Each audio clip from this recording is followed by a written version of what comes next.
and I thank all of you for your opening statements. First question I would just ask all of you across the board, and you can give me a yes or no, recognizing that EPA does a very thorough job in its analysis looking at health care benefits. I would ask you, each one of you, do you think it would be beneficial to have an analysis made by some independent agency of the cumulative economic impact of regulations coming out of EPA that are identified in this legislation? Mr. Cawley.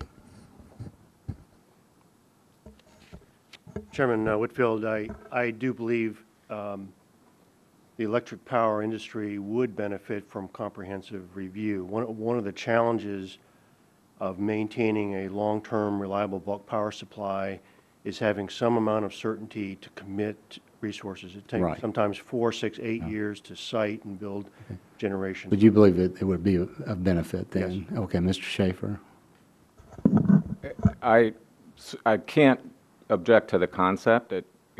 Intuitively it makes sense. The question is whether it will delay issue of rules that have been overdue for so many years, and whether the cumulative benefits will also be considered. Thank you. Mr. Bailey? Yes, I do, sir. Mr. Hess? Yes, sir, I do. Dr. Ridgway? Yes, I do. Ms. Steinzer? No, sir. Mr. Siegel? Yes, and I just wanted to say one thing about whether or not it can be done or whether it be too hard to do. I've talked to former EPA air administrators and former general counsels of the agency who assure me this type of work is available to them, could be done, and we could proceed and do this work, but we don't do it. Thank you. Now, Mr. Bailey, we've heard some comments today, which is understandable, that anytime industry hears about a regulation, they're going to be impacted about it, they immediately start complaining about the cost of this new regulation and the jobs that will be lost, and paint a very sad scenario. You're out there every day dealing with this issue. It's your responsibility to run this electricity company, producing electricity. Why, with the unprecedented activity of this EPA, one regulation right after the other, why is it so difficult for you as a CEO responsible to comply with these kinds of regulations? Why is it so difficult? Well, clearly we want to keep the rates low for all our customers. We're not profits, so we're not trying to make profits on increasing our rates.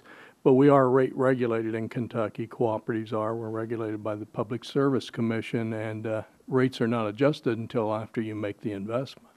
And if you make investments based on what you know at one point in time, and that's later found as different rules come out that was an imprudent decision, it's impossible to recover all that investment, if any of it. So clearly that would be money that was not well spent from that standpoint. So one of your big concerns is you invest money and then you realize that the regulation has been changed again, or it is changed again, and then you invest again. Is that what you're saying? Yes, it'd be very difficult to go to a board of directors and say we need to invest hundreds of millions of dollars and say we're not quite sure whether this will solve the requirement or not. And do you view the air transport rule more of an obstacle for you than, say, the utility MACT, or how do you look at those two? Well, the transport rule, as it appears now, and of course the rules aren't finally promulgated, but it appears that will be required to comply beginning in 2012 and 2014. The time does just not permit us to make the capital addition. So basically we'll have to reduce generation. And how serious is your concern that your biggest customer, those aluminum smelters, they are your biggest customer? Yes, sir, they are. How concerned are you that because of the increase in price of electricity that they may actually close up and leave? I'm very concerned. As you look at statistics over the years, I think there were 34 smelters in this country in 1978. Now we're down to about 9.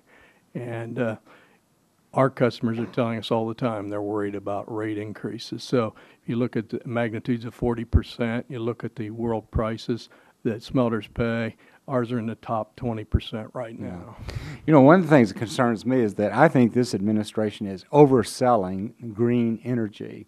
And I say that because green energy may be available in the long out future, but for right now, when we expect our energy demands to increase by 40%, Mr. Siegel said that one half of coal fuel fleet availability may not be there. How in the world can we meet our electricity demands? Windmills, solar panels, hydropower are simply not going to be able to do it. My time's expired. Mr. Rush, you're recognized for 5 minutes.